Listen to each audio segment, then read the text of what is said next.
Hi అండి, అందరికీ నమస్తే ఫ్రెండ్స్. ఎలా ఉన్నారు? నేనైతే బాగున్నాను, మీరు బాగుండాలి, అందరం బాగుండాలి. అయితే ఈరోజు వీడియో వచ్చేసి అయితే మాత్రం నల్ల పసుపు గురించి, మిగతాది హార్వెస్ట్ అయితే ఉందండి. నల్ల పసుపు వీడియో మనం వీడియోలోకి వెళ్ళే ముందు కొత్తగా చూస్తున్న వాళ్ళు ఎవరైనా ఉంటే మాత్రం ప్లీజ్ సబ్స్క్రైబ్ చేసుకోండి. ఓకే అండి. ఇంకా నల్ల పసుపు ఏంటంటే, నేను ఇది హార్వెస్ట్ చేయడం చూశారు కదా, అన్ని పసుపులు ఒకరోజు హార్వెస్ట్ చేసాము. మామిడలము, కస్తూరి పసుపు, నల్ల పసుపు, మామూలు మన చాయ్ పసుపు అన్నీ కూడాను. అలాగే నేను ముందుగా ఒకటి డిసెంబర్లోనే ఎప్పుడో ఒకటి నేను ఒక హార్వెస్ట్ చేశాను. ఎందుకంటే అది బాగా పండిపోయింది, అలా ఉండదు ఏంటో నల్ల పసుపు అనేసి. నేను చేసినట్టు మీరు కూడా చేయకండి అని అనేసి, కంగారు పడకండి పసుపు విషయంలో నేను ఒక వీడియో కూడా చేశాను. ఇవన్నీ మీరు రెగ్యులర్గా ఫాలో అయ్యే వాళ్ళకైతే ఈ విషయాలు తెలిసిపోతూ ఉంటాయి. ఓకే అండి. కొత్తగా చూస్తున్న వాళ్ళైతే మాత్రం నేనైతే నల్ల పసుపు హార్వెస్ట్ చేసుకున్నాను. ఆల్రెడీ నాకు ఒక 15 days అలాగ అయిపోతుంది అనమాట. చక్కగాను హ్యాపీగా ఇది కూడా నల్ల పసుపు చక్కగా హార్వెస్ట్ చేయడము, ఇది ఆరిపోవడము చక్కగా కూడా అయ్యింది. ఖాళీ లేక నేను దీన్ని పౌడర్ చేయలేదు, మీకు వీడియో కూడా చేయలేదు నేను. ఇది కూడా నల్ల పసుపు అంటే కొంచెం ఇలా ఉంటుందన్నమాట. చూసారా, ఇలా లైట్ బ్లూ కలర్లో ఉంటుంది. బ్లాక్ అండ్ నల్ల పసుపు అంటే నల్లగా ఉండదండి, ఈ విధంగా ఉంటుంది. చక్కగాను నాకు ఎంత హార్వెస్ట్ వచ్చింది ఒక టబ్బుకి. దీన్ని ఒక టబ్బే పెట్టుకుంటాను, ఎందుకంటే ఇది మనం ఇంట్లోకి వంటల్లోకి వాడడం కదండి, వంటల్లోకి వాడము. ఇది ఒక మెడిసినల్ ప్లాంట్. నేను ఎంత సెర్చ్ చేసినా కూడా నాకు ఏం కనిపిస్తూ ఉంటుందంటే గూగుల్లో, యూట్యూబ్స్లోని ఇది ఒక మంచి మెడిసినల్ ప్లాంట్, క్యాన్సర్ పేషెంట్స్కి ఎక్కువగా వాడుతుంటారు అని తెలుస్తుంది, నేను ఎక్కువ వింటున్నాను. అయితే ఇప్పుడు నేనైతే ఎక్స్పెరిమెంట్ చేశానండి దీని మీద. ఇంట్లో నేను వంటల్లోకి తినడానికైతే తీసుకోలేదు, కానీ మంచిగా నేను ఎలర్జీస్కి అయితే మాత్రం మంచి ట్రీట్మెంట్ అండి ఇది. నల్ల పసుపు గురించి అద్భుతమైన నిజాలు అయితే నాకు ప్రాక్టికల్గా నాకు తెలిసాయి అనమాట. స్కిన్ ఎలర్జీ అంటే అది ఎలాంటి ఎలర్జీ అయినా కూడా, దురద అవ్వచ్చు, తర్వాత బొల్లి మచ్చలు అంటాము, సోరియా, ఏవో రకరకాల స్కిన్ ఎలర్జీస్ పేర్లు మర్చిపోయాములండి, అవన్నీ ఉంటాయి కదా. అది తర్వాత పొక్కులాగా అలాగే ఏదైనా స్కిన్ ఎలర్జీ తాలూకు ఏది వచ్చినా కూడా మీరు ఈ పచ్చి పసుపుని అరగదీసి ప్యాక్ వేసారంటే చక్కగా రిజల్ట్ 3 daysలో మీకు కనిపించేస్తుంది. 1 week తర్వాత అది పోతుంది అనమాట. అంత మంచి రిజల్ట్ ఉంది.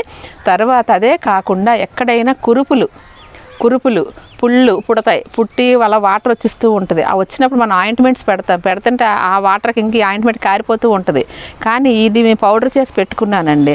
ఇది లాస్ట్ ఇయర్ అయితే నేను చక్కగా మంచిగా పౌడర్ చేసి ఉడికించలేదు, సన్నగా తరిగి నీళ్ళలో ఆరబెట్టి లాస్ట్ రోజు ఒక్కరోజు నీళ్ళలో ఎందుకు ఆరబెట్టాలంటే పచ్చి ఎండలో పెట్టేస్తే దానిలో ఉన్నవన్నీ ఎవాపరేట్ అయిపోతాయి అనమాట, దాని వాల్యూస్, మెడిసినల్ వాల్యూస్ అని. నేను అందుకని చక్కగా నీళ్ళలో ఆరబెట్టి లాస్ట్ మిక్సీ పట్టే ముందు అది పరపరలు ఆడిపోతే మిక్సీ పౌడర్ అవ్వదు. అందుకే లాస్ట్కి నీరంతా ఆరిపోయి ఎలాగుంటుంది అంటే ఒక్కసారి 1 గంట ఎండలో పెట్టేసి మిక్సీ పట్టేసి ఆ పౌడర్ ఉంచుకున్నాను.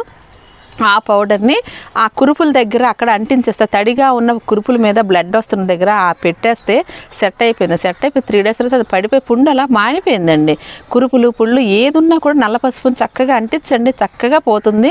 స్కిన్ ఎలర్జీస్కి అయితే పచ్చికొమ్ము రాయండి. పచ్చికొమ్ము లేదు మరి సంవత్సరం అంతా మనం పచ్చికొమ్ము దాయలేం కదా, మళ్ళీ హార్వెస్ట్ వచ్చే వరకు ఈలోగా ఎవరికైనా ఏదైనా అవసరం అయితే మళ్ళీ పచ్చికొమ్ము మనం దాయాలంటే ఫ్రిడ్జ్లో పెట్టి బాక్స్లో పెట్టి 8 కంటైనర్లు దాచుకోవచ్చు. కానీ కొంచెం ఇబ్బంది, పచ్చిది కొన్నాళ్ళకి పాడైపోతూ ఉంటుంది అనమాట, పచ్చిది కాబట్టి. పౌడర్ చేసి పెట్టేసుకున్నాం అనుకోండి, చక్కగాను మంచిగా ఆ పౌడర్ను కూడా స్కిన్ ఎలర్జీకి వాడచ్చు, పచ్చిదుంప వాడచ్చు. ఈ కురుపులకైతే ఈ పౌడర్ చక్కగా వాడండి. అలాగే అది కూడా కాకుండా పిల్లలు మనకు పడిపోతుంటారు, కట్ అయిపోతుంటుంది, మనకైనా చేతులు తెగిపోతూ ఉంటుంది, ఎవడు గుచ్చుకుంటాయి కాళ్ళకి కానీ చేతులు కానీ. ఎక్కడైనా సరే కట్ అయింది అంటే మాత్రం ఈ నల్ల పసుపు అంటించేస్తే ఆయింట్మెంట్ ఏది సరిపోవట్లేదండి, అసలు ఏ ఆయింట్మెంట్ కూడా సరిపోవట్లేదు. ఇవన్నీ నేను ఎక్స్పెరిమెంట్ చేశాను. మా ఇంట్లో మాకు తెలిసిన అమ్మాయికి అయితే అసలు ఇదంతా కూడా ప్రతి సంవత్సరం మచ్చలు వచ్చేసేది. ఆ మచ్చలకి పాపం డాక్టర్ దగ్గరికి వెళ్ళడము, మందులు తెచ్చుకోవడము, వాడు 3 months రిలీఫ్ ఇవ్వడం, మళ్ళీ రావడం, దురదలాగా రావడం, చిన్న కాయిన్స్ లాగా మచ్చలు వచ్చేది అనమాట. అయితే నేను అప్పుడు ఇలా హార్వెస్ట్ చేస్తున్నాను, సరే దీన్ని అరగపెట్టి పెట్టుకోమా అనేసి 2 దుంపలు, బలమైన 2 దుంపలు ఇచ్చాను. అరగదీసి పెడితే మంచిగా తనకు రిజల్ట్ కనిపించింది. ఈ రోజుకి రాలేదండి, అది మీరు నమ్మాల్సిందే తప్పదు. అది నేను ఎక్స్పెరిమెంట్ చేశాను. అలాగా వాడిందండి, వారం రోజులు రాలేదు. తర్వాత లైట్గా అనిపిస్తే, నీకు ఎప్పుడెప్పుడు లైట్గా అనిపించినా కూడా నువ్వు దాన్ని అది అప్లై చేసుకున్న సాయంత్రం శుభ్ర మొహం కడిగేసి అప్లై చేసి గంట ఉంచుకొని తర్వాత అప్పుడు కడిగేసే ముఖాన్ని చాలు అని అనేసి అది చేసిందండి. పూర్తిగా పోయాయి, సంవత్సరం అవుతుంది. ఈ రోజుకి మళ్ళీ తనకు రాలేదండి. లాస్ట్ ఇయర్ మంచి ప్రాక్టికల్ చేశాను. ఆ సంవత్సరం మొత్తం నేను కురుపులకి, గాయాలకి, కట్ అయిన దానికి, ఆపరేషన్కి కూడా ఇది పెట్టి వచ్చేమనిపించింది నాకైతే మాత్రం. అంత బాగా చక్కగా ఇది పనిచేసిందండి. ఇది నల్ల పసుపు గురించి నేను ఎక్స్పెరిమెంట్ చేసిన నిజాలు. కడుపులోకి తీసుకోవచ్చు ఏంటి అనేది నాకైతే తెలియదండి. ఎవరికైనా తెలిస్తే ఇంకా ఏదైనా నాకు తెలిసిన రెమెడీస్ అయితే నేను చెప్పాను. ఈ నల్ల పసుపు గురించి ఇంకా మీకు ఏదైనా నిజాలు తెలిస్తే ప్లీజ్ ప్లీజ్ ప్లీజ్ నాకైతే కామెంట్ చేయండి. ఎందుకంటే ఇంకా నేను తెలుసుకోవాలనుకుంటున్నాను. ఎంత తెలుసుకున్నా నాకు ఇది తినరు అని తెలుస్తుంది, కానీ ఒకళ్ళు తినొచ్చేమో అనుకోండి నాకు ఆశ కలుగుతుంది, కానీ తినలేదు ఎప్పుడు కూడాను. మీరు కూడా ఎవరి ద్వారా తెలుసుకొని మీరు ఏమైనా దీన్ని అవకాశం ఉంది తినొచ్చు అంటే నాకు కామెంట్ చేయండి. ఓకే అండి, ఇంకెందుకు ఆలస్యం, నల్లపసుపు గురించి మంచిగా మాట్లాడుకున్నాం. హార్వెస్ట్ అనుకున్నాం కదా, ఇంకా హార్వెస్ట్కి వెళ్ళిపోదాం మనం చక్కగాను. హార్వెస్ట్ అంటే ఇంకా ఏం లేదండి, చిక్కుళ్ళే హార్వెస్ట్ ఉన్నాయి. అవి లాస్ట్ అయిపోతున్నాయి కూడా. మొక్కలను చూసారు ఎలా పాడైపోయినాయి మొక్కలన్నీ. ఇవన్నీ ఒకసారి మనం హార్వెస్ట్ చేసేసుకుందాం. ఓకే అండి, పదండి హార్వెస్ట్ చేద్దాం.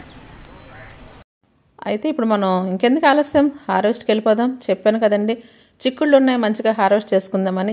ఈ సీజన్లో మనకి ఎక్కువగా కుప్పలు తెప్పలుగా వచ్చేది చిక్కుడే కదండి. మిగతావన్నీ కూడా మనకి ఎన్ని పెట్టుకున్నామో అంతవరకే వస్తూ ఉంటాయి, కానీ చిక్కుడు మాత్రం ఒక పాదు పెట్టినా కూడా చెట్టు నిండా ఫుల్ క్రాప్ వచ్చేస్తుంది. అదంతా ఒకేసారి వచ్చేస్తుంటుంది. అది మనం హార్వెస్ట్ చేస్తే మళ్ళీ ఒకేసారి వచ్చేస్తుంటుంది. మిగతా కూరగాయలు కొద్ది కొద్దిగా రావన్నమాట. అందుకే మనం వచ్చినప్పుడు చక్కగా మనం హార్వెస్ట్ చేసుకొని వీళ్ళంతవరకు వాడుకోవడమో, లేదా మన ఫ్రెండ్స్కి ఇవ్వడమో, లేదా మళ్ళీ కొంచెం దాచుకోవడం, ఫ్రిడ్జ్లో పెట్టుకోవడం చేయాలి, తప్పదు మరి. ఇంకా చిక్కుళ్ళతో మాత్రం అంత భయంకరంగా వచ్చేస్తుంటాయి అన్నమాట. అయితే ఈ చిక్కుడుకాయలు మాత్రం ఇప్పుడు మనం హార్వెస్ట్ చేస్తుంది. ఇదే 365 days అని చిక్కుడు అని చెప్పారు. పెట్టాను, మంచిగా వస్తుంది. చూద్దాం మనకి ఎంతవరకు వస్తుంది. ఇప్పుడు కొత్త మొక్క కాబట్టి ఈ వింటర్లో ఎలాగో వస్తుంది కాబట్టి మరి ఇంకా అది 365 days లేకపోతే నార్మల్ వెరైటీయా అనేది తెలీదు. ఇప్పుడు మనకు సమ్మర్లో ఈ పాద అలా ఉంచేస్తే సమ్మర్లో కూడా వచ్చింది అంటే అప్పుడు అది 365 days చిక్కుడు. ఎవరెవరు ఏ విత్తనాలు ఇస్తుంటారు అప్పుడు చెప్పినప్పుడు వింటాం, అన్నీ తెలుసు అనుకుంటాం, కొన్ని రోజుల తర్వాత మర్చిపోతాం అనమాట.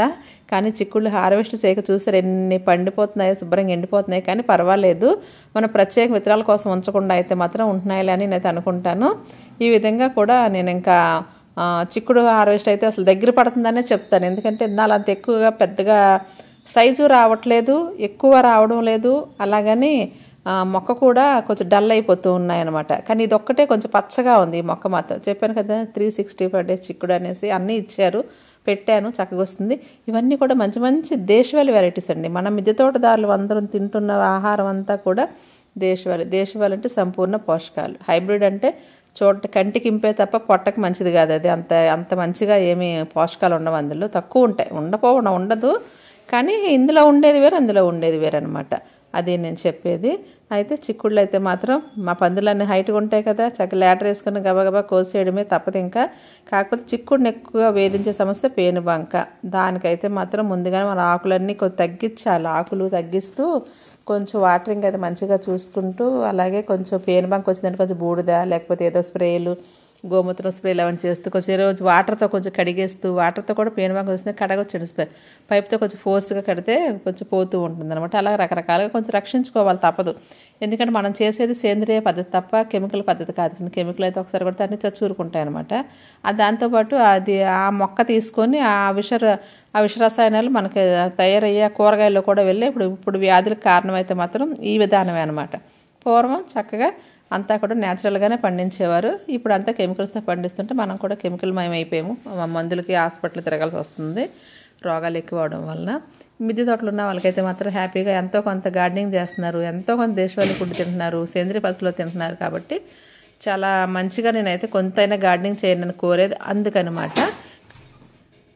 అయితే నేను ఇంకా గార్డెన్ అంతా కూడా చక్కగా 4-5 రకాలు పెట్టాను కదా చిక్కుడు వెరైటీస్. చేతిలో విత్తనాలు ఉంటే అసలు మనసు ఒప్పుకోదు కదండి. ఎక్కడో దగ్గర పెట్టి అది పండించాలి, హార్వెస్ట్ చేయాలి, తినాలి. అదొక అలవాటుగా మారిపోయిందనమాట. ఎన్ని రకాలు పండించాలి అలాగనేసి ప్లేస్ లేకపోయినా ఎలవలో అడ్జస్ట్ చేసేసి ఒక టబ్లో 2-3 రకాలు పెట్టేసన్నా కూడా మనం గ్రో చేసేస్తుంటాము. చిక్కుడు అయితే మాత్రం ఇంకా మా సమ్మర్ స్టార్ట్ అయిపోయింది కాబట్టి ఇంకా తగ్గిపోతుంది పూతనే చెప్తున్నాను. ఇప్పుడు పూత తగ్గిపోయింది కదా, ఇంకా దాన్ని ఇంక ఇబ్బంది పెట్టి ఇంక ఇవి రాలేదనేసి అవి చేసి ఇవి చేసి ఏం చేయక్కర్లేదండి. దానిలో ఎనర్జీ ఉన్నంత వరకు అది వచ్చేస్తూనే ఉంటుంది. ఇక తర్వాత ఇంకా నెక్స్ట్ క్రాప్కి మనం ఇవి చిక్కుళ్ళు కంప్లీట్ అయిపోతే తీసేసి మళ్ళీ కొత్త మొక్కలు పెట్టుకోవడం చాలా బెటర్. వీటికి ఇంకా అన్ని పోషకాలు ఇచ్చి ఇబ్బంది పెట్టే బదులు, అంటే ఇబ్బంది అంటే ఇప్పుడు వాతావరణం సహకరించట్లేదు మనకి. పోషకాలు ఇచ్చినా కూడా మొక్క పెరిగిపోవడమే తప్ప క్రాప్ రాదు. అందుకు నాకైతే అసలు ఇంకెక్కువ ఇవ్వక్కర్లేదు. ఉన్నంతలో వాటరింగ్ చేస్తే 1-2 లిక్విడ్స్ ఇస్తూ అలాగా ఉగాది వరకు మనం ఈ మొక్కలు ఉంచితే వచ్చినంత వరకు క్రాప్ తీసుకుని ఉగాది తర్వాత మాత్రం చిక్కుడు ఉండకూడదు అంటారు కదా. అంటే అదే ఇంకా సమ్మర్ స్టార్ట్ అయిపోద్ది, ఇంకా వేస్ట్ మనకి ప్లేసు మన పని అంతా కూడా ఉట్టినే పెంచడం అయిపోతుంది అనేసి అర్థమై ఉండొచ్చు అనమాట. అందుకు ఉగాది వెళ్ళిన తర్వాత చిక్కుడు ఉండకూడదు అనేది దాన్ని అర్థం పరమార్థం కూడా. పెద్దలు మనకి చాలా పెడుతుంటారు కదా అర్థం పరమార్థం కూడా ఉంటుందన్నమాట వాళ్ళు పెట్టిన వాటిలో. ఈ విధంగా అయితే మొత్తం పండువి ఎండువి అన్నీ కూడా కోసుకొచ్చేస్తున్నాను. ఎందుకంటే ఎండిపోయినవన్నీ కూడా మనం ఇతరులకు దాయొచ్చు, ఫ్రెండ్స్కి ఇవ్వచ్చు. అలాగే పచ్చి బాగున్నవన్నీ కూడా చక్కగా వండుకోవచ్చు. ఇంకొంచెం ఎండిపోయింది పండిపోయింది కానీ మధ్యలో ఉండిపోతుందండి, దాన్ని ఏం చేయాలనేసి చక్కగా ఆ స్కిన్ తీసేసి ఆ గింజలు వండుకోవచ్చండి చక్కగాను. ఈ కూరలో కలిపి వండేసుకోవచ్చు. అది పండుది మంచిది కూడా కాకుండా మధ్యలో ఉండిపోతుంది కదా, చిన్న బ్రౌన్ కలర్లోకి మారి అది కొంచెం పక్కన ఉంచామంటే బూజులాగా వచ్చేస్తుంది అనమాట. పూర్తిగా ఎండకపోతే విత్తనం కూడా కరెక్ట్గా ఉండదు, నెక్స్ట్ బూజులా కూడా వచ్చేస్తుంది అనమాట. చూసారు ఎన్ని రకాల వెరైటీస్ ఉన్నాయి చిక్కుడుకాయలు, అన్నీ కూడా చేసేస్తున్నాను. అన్నీ కలిపి కూడా కూర చేస్తామండి, ఒక్క వెరైటీనే వండాలి అలాగేం లేదు. అన్ని రకాలు కలిసి మనం హార్వెస్ట్ చేసినా కూడా చక్కగా వండుకోవచ్చు. పూర్వం అయితే ఎక్కువ కలగూర వండుకుండేవారండి. ఇప్పటికీ కూడా మన సంక్రాంతి టైంలో కలగూర వండి పెడుతుంటాం పెద్దల పండగ కదా సంక్రాంతి అనగానే. అన్ని రకాల కూరగాయలతో కలగాయ కూర అంటారు, కలగూర అంటారు అలా అనమాట. చక్కగా మనం వండి పెడతాం కదా, ఆ విధంగా మనం ఇలాగ 2-3 రకాల కూరగాయలు కలిపి కూడా వండుకోవచ్చండి. మిద్దె తోటదారులకు మాత్రం తప్పనిసరిగా అలాగే అవుతుంటుంది. ఒక్కోసారి తక్కువ క్రాప్ వస్తుంది, 2-3 రకాల క్రాపులు కలిపి ఒక కూర చేస్తాము. అది చిక్కుడుకాయలకు మాత్రం ఆ బాధ లేదులేండి, విపరీతంగా వస్తుంటుంది వింటర్లో మాత్రం. గార్డెన్ అంతా కూడా ఇంక చుట్టూరు మాకు సిమెంట్ మళ్ళు కదండి, చుట్టూ సిమెంట్ మళ్ళు, చుట్టూరు కూడా తీగజాతులు ఉంటాయి. అందుకు చుట్టూరు తిరుగుతూ ఉంటాను అనమాట, ల్యాడర్ పట్టుకొని తిరుగుతూ ఇలా కోస్తూ ఉంటాను. చూసే కదా మా చిక్కుళ్ళు అయితే మంచిగా ఎండిపోతున్నాయి. అందులో విజయనగరంలో ఎండలో ఒకటి ఎక్కువ కదండి, ఇంకా అందరికన్నా సమ్మర్ మాకే ముందు వస్తుందేమో అనిపిస్తుంది నాకైతే మాత్రం. మరి మీ ఊర్లో పరిస్థితి ఎప్పుడో తెలియదు కానీ మాకు సంక్రాంతి వెళ్ళిన తర్వాత 2 రోజులు చల్లగా అనిపించింది. అసలు మాకు చలిగాలి ఎప్పుడు వచ్చింది అనుకుంటున్నారు, నవంబర్ అంతా కూడా వేడిగానే అనిపించింది. డిసెంబరు ఒక 10వ తేదీకి ఎప్పుడో కొంచెం చల్లబడినట్టు అనిపించింది, మంచు పడినట్టు అనిపించింది. జనవరి 10తో పోయింది. అంటే ఒక్క నెల రోజులే మాకు కొంచెం చలికాలంలాగా అనిపిస్తుంది, మిగతా అంతా ఇంకా మొత్తం సమ్మర్ లాగే ఉంటుందన్నమాట. ఎందుకంటే ఇప్పుడు ఎక్కడ చెట్లు అవేమీ లేవు కదండి, అంతా కూడా రియల్ ఎస్టేటు, తర్వాత బిల్డింగ్స్ అంతా చెట్లు తగ్గిపోయాయి కాబట్టి ఇంక అంతే పరిస్థితి అలాగే ఉంటుంది. కాలాలు కూడా కాలం మారిపోయింది, రోజులు మారిపోయింది అంటాం కానీ కాదండి, మనం మార్చేసామన్నమాట. మనమే మార్చేసాం అవన్నీ కూడాను. ఆ రోజులు అవన్నీ అవే ఉన్నాయి, ప్రకృతిని మనం వదిలేయడంతోనే ఇంక ఇలాగే ఉంటుంది అనమాట. అయితే చూసారు కదా ఎన్ని చిక్కుడుకాయలు వచ్చాయో మంచిగా. నాకైతే మాత్రం చాలా హ్యాపీగా ఉంది. ఇంకా మన గార్డెన్ చూడడానికైతే ఫ్రెండ్స్ వచ్చారండి. వాళ్ళకి ఒకసారి మన గార్డెన్ చూపించేసి మన గార్డెన్లో ఉన్న మొక్కలు విశేషాలు వాళ్ళ డౌట్స్ అన్నీ క్లియర్ చేసేద్దాం. ఒకసారి ఒక రౌండ్ కొట్టేసామంటే వాళ్ళ డౌట్స్ అన్నీ క్లియర్ అయిపోతాయి. ఇప్పుడు నాకు ఈ రెడ్ శారీలో కనిపిస్తున్న వారేమో జయశ్రీ గారు, వాళ్ళ గార్డెన్ వీడియో కూడా చేశాను, మీరు మొన్నే చూసే ఉంటారు. జయశ్రీ గారి మిద్దె తోట అందాలనేసి హెడ్డింగ్ పెట్టి ఉంటుంది, అదొకసారి చూడండి. ఆ పక్కన వైలెట్ శారీ కట్టుకున్నవారు ఝాన్సీ గారండి. ఝాన్సీ గారి మిద్దెతో టెర్రస్ గార్డెన్ అనేసి వాళ్ళ ఎక్కువ చామంతులు బాగా ఫేమస్ అయింది వాళ్ళ వీడియో. ఇలాగే ఈ విధంగా మన చక్కగా వచ్చారు హ్యాపీగా. మనం వాళ్ళకైతే గోకృపామృతం ఇచ్చానండి గిఫ్ట్గాను, అలా కొన్ని మొక్కలు కొమ్మలు కూడా ఇచ్చాను. వచ్చిన వాళ్ళకి మనం ఇలా వాళ్ళు కూడా నాకు ఒక కామంచి మొక్క తీసుకొచ్చారండి, అది కూడా నాటుకున్నాను. ఇలా హ్యాపీగా కొంచెం కబుర్లు చెప్పుకుంటూ మొక్కలు ఇచ్చిపుచ్చుకుంటూ మాలోని ఉన్న ఆనందాలన్నీ కూడా షేర్ చేసుకుంటూ ఒక గంట కంపల్సరీగా నాకు ఎవరైనా గెస్టులు వచ్చారు అంటే మన గార్డెన్కి మాత్రం ఫ్రెండ్స్ వచ్చారు అంటే కంపల్సరీగా మాకు ఒక గంటన్నర గడిచిపోతుంది అనమాట వాళ్ళతోని. ఈ విధంగా గార్డెన్ విజిట్స్ వల్ల కూడా మేము ఎక్కువ నాలెడ్జ్ షేర్ చేసుకోవడం, ఆనందంగా గడపడానికి ఇది ఒక వేదికలాగా నేనైతే భావిస్తాను. తప్ప అనుకుంటే చాలా టైం ఉండదు, పని ఎక్కువ అనుకుంటే తప్పదు మరి ఇవన్నీ కూడా. కానీ ఇది కూడా ఒక ఆనందమేనండి, ఇది కూడా ఒక భాగమే. ఇది నేనైతే మాత్రం నాకు డైలీ విజిటర్స్ అలా వస్తూనే ఉంటారు ఎక్కడెక్కడి నుంచి అయినా కూడాను, అందరూ చక్కగాను. అయితే నేను వచ్చిన వాళ్ళందరూ మాత్రం కొమ్మలు రెమ్మలు మొక్కలు ఏవోటిస్తూ ఈ విధంగా హ్యాపీగా నేను ఉన్నంతలో అందరూ సరదాగా గడపడానికే ప్రయత్నం చేస్తుంటానన్నమాట. కాబట్టి ఇంకా మొక్కలు కూడా మనకి ఎక్కువగా స్ప్రెడ్ అయ్యేది, ఎక్కువ రకాలు దొరికేది కూడా మనకి ఇలా గార్డెన్ విజిట్స్ గార్డెన్ మీట్స్ వల్లనే అనమాట. జయశ్రీ గారి వీడియో డిస్క్రిప్షన్లో ఇస్తాను, ఒకసారి చూడండి. అమ్మయ్య ఫ్రెండ్స్, గార్డెన్ అంతా తిరిగి హార్వెస్ట్ చేస్తే ఇదిగోండి దగ్గర ఒక కేజీకి ఎక్కువే 2 కేజీలు ఉంటాయేమో చిక్కుడుకాయలు, ఎండువి పండువి అన్నీ వచ్చాయి. ఈ ఎండువన్నీ కూడా నేను విత్తనాలకు అయితే ఉంచేస్తున్నానండి. ఇవన్నీ కూడా మనకి నెక్స్ట్ టైము గ్రూప్ మీట్స్కి మనకి ఇంట్లో పెట్టడానికి ఎవరైనా ఫ్రెండ్స్ అడిగిన ఇవ్వడానికి కూడా మనకి పనికొస్తాయండి. ఎండికాయలన్నీ విత్తనాలకు ఉంచేస్తాను, పచ్చివన్నీ ఈరోజు అయితే మంచిగా చిక్కుడుకాయ కూర చేసుకుంటున్నాను. ఈ నల్లపసుపు గురించి ఇది పౌడర్ చేయడం మళ్ళీ ఎలాగండి అని మళ్ళీ మీరు అడుగుతారేమో. ఏలో సన్నగా తరిగి ఇప్పుడు చెప్పాను కదా, సన్నగా తరిగి నీళ్ళలో ఆరబెట్టి లాస్ట్ రోజు మంచి ఎండలో పెట్టేసి ఒకసారి పౌడర్ చేసి చక్కగా ఎయిర్ టైట్ కంటైనర్లో మీరు మంచిగా భద్రపరచుకోండి. ఇది ఎన్నాలైనా పాడవకుండా ఉంటే ఫ్రిడ్జ్లో పెట్టుకుంటే ఇంకా చాలా మంచిది, ఫ్లేవర్ అలా పోకుండా ఉంటుందన్నమాట. పౌడర్ చేసేసుకొని ఇప్పుడు నేను చెప్పినట్టుగా చక్కగా వాడేసుకోండి. ఇదండి ఈరోజు హార్వెస్ట్ అండ్ వీడియో. మీకు నచ్చుద్ది అనుకుంటున్నాను. కొంతైనా నచ్చితే ఒక లైక్ చేయడం మర్చిపోకండి. అలాగే మన గార్డెనింగ్ ఫ్రెండ్స్కి నల్ల పసుపును తెలియాలనుకునే వాళ్ళకైతే మాత్రం షేర్ చేయండి. మొట్టమొదటిసారి చూస్తున్న సబ్స్క్రైబ్ చేసుకోండి. మరో మంచి వీడియోతో మీ ముందుకు వస్తాను. లోకా సంస్థ సుఖనా భవంతు. బాయ్ అండి, కలుద్దాం మళ్ళీ.